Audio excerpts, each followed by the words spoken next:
Teman spesial. Biarkan aku menceritakan temanku pada kalian.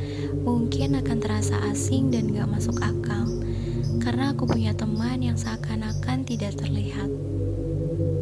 Aku pertama berteman dengannya saat aku mengikuti acara MOS waktu SMA di Bandung. Aku adalah murid SMA baru.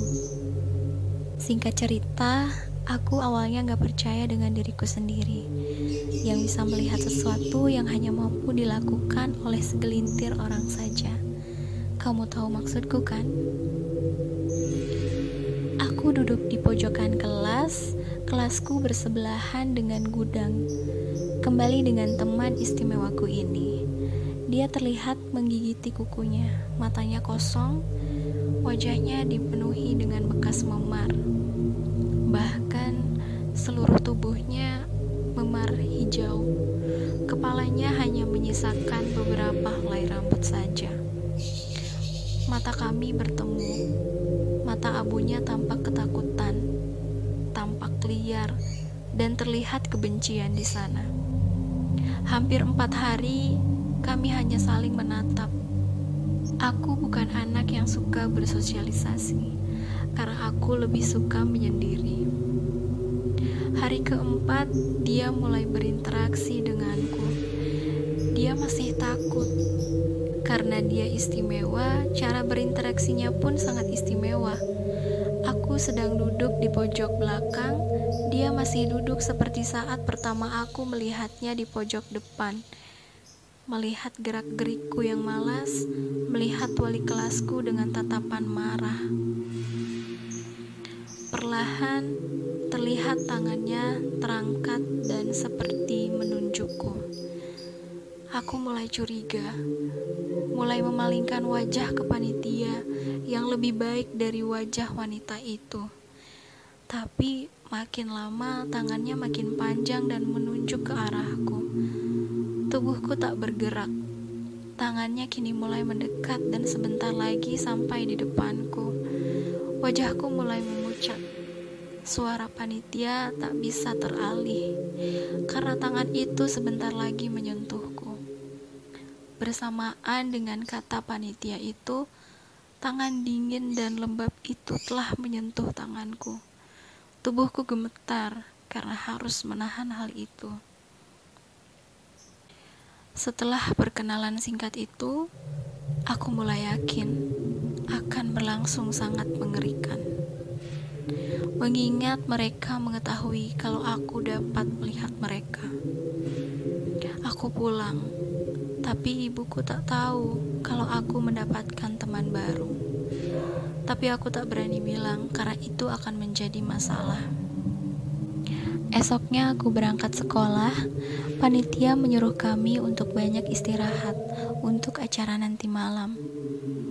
Acara yang diadakan di masjid sekolah. Di sana ada sebuah gedung seperti aula yang dindingnya didominasi kaca, sehingga di dalamnya terlihat jelas. Di dalam gedung itu terdapat kamar mandi untuk perempuan yang berhadapan dengan parkiran untuk laki-laki. Saat aku mengantar temanku yang tidak kuat menahan pipis, aku melihat sosok seorang perempuan. Perempuan itu terlihat mengerikan. Dia melotot melihatku sambil menyeringai di tembok, dan wajahnya yang setengah hancur sedang mendekatkan diri ke tembok seakan-akan ingin menghampiriku. Aku masuk ke kamar mandi dan mencuci muka berkali-kali, lalu kembali ke tempat teman-temanku yang sedang menceritakan tempat yang disebut Green Zone. Singkatnya, malam itu pun datang dengan cepat.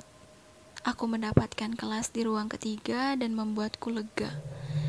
Para panitia biasa memarahi kami untuk segera tidur dan mematikan lampu kelas. Teman-temanku mengeluh, kenapa harus dimatikan lampunya? Tanpa suara, aku berjalan ke meja guru dan mencari posisi ternyaman untuk tidur. Tapi kemampuan yang terkadang menyebalkan ini membuatku tidak bisa tidur. Apalagi di belakang kursi guru ada seorang gadis sedang melihatku. menyeringai kepadaku. Sedikit lampu senter memasuki jendela, mengalihkan mataku sejenak. "Ayo main," suara anak itu sambil menarik-narik lengan bajuku. Mulutku bergetar saat mengatakan, "Jangan sekarang," dengan suara sekecil mungkin. "Rena, tidur aja di sini sama aku," ucap salah satu temanku. Aku sudah nyaman di meja ini dan mencoba untuk tidur kembali. "Ayo main," suara berisik gadis itu menghilang. Wajahku terlihat ketakutan melihat ke arah pintu. Instingku mengatakan bahwa ada hal yang membuat gadis itu tidak menyenangkan. Mataku melihat ke arah pintu. Saat itu aku melihat sosok besar, dan gadis itu berlalu ketakutan tidak tentu arah. Perasaan teman-temanku pada gak enak. Yang lain juga bertanya dan merasakan hal yang sama. Dan aku masih melihat bayangan besar di dekat pintu itu. Suara pintu menghilangkan bayangan itu. Ternyata suara panitia membangunkan kami untuk bangun dan menyuruh ke lapangan. Temanku membangunkanku dan mengajakku ke lapangan. Aku berdiri di barisan terakhir dan malam pun dimulai.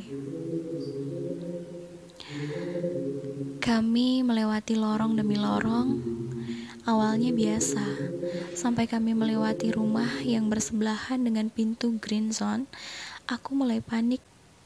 Perasaanku mulai gak enak. Suara panitia pun terdengar berteriak dan memarahi kami.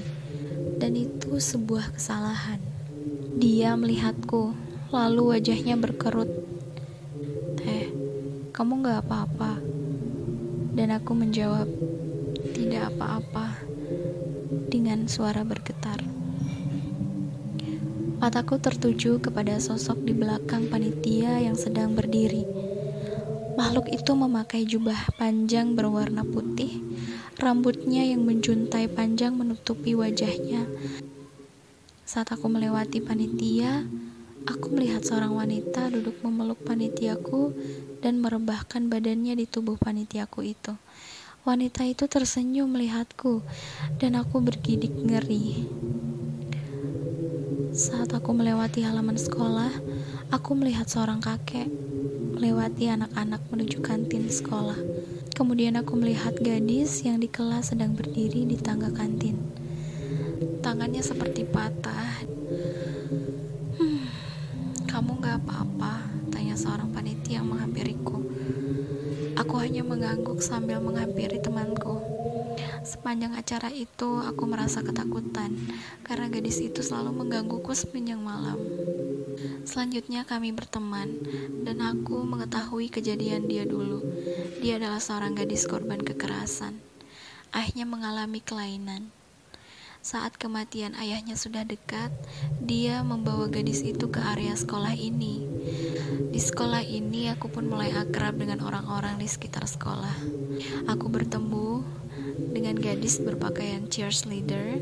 Aku bertemu anak kecil Belanda dan masih banyak lagi. Aku belajar dari kisah masa lalu mereka.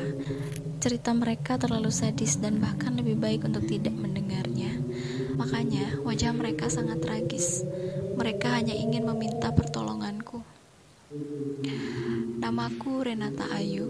Aku duduk di bangku kelas 2 SMA. Cerita ini kuceritakan kepada kalian semua, bukan ingin membuat kalian takut, tapi agar kalian mengerti bahwa mereka hanya ingin pertolongan dari kita.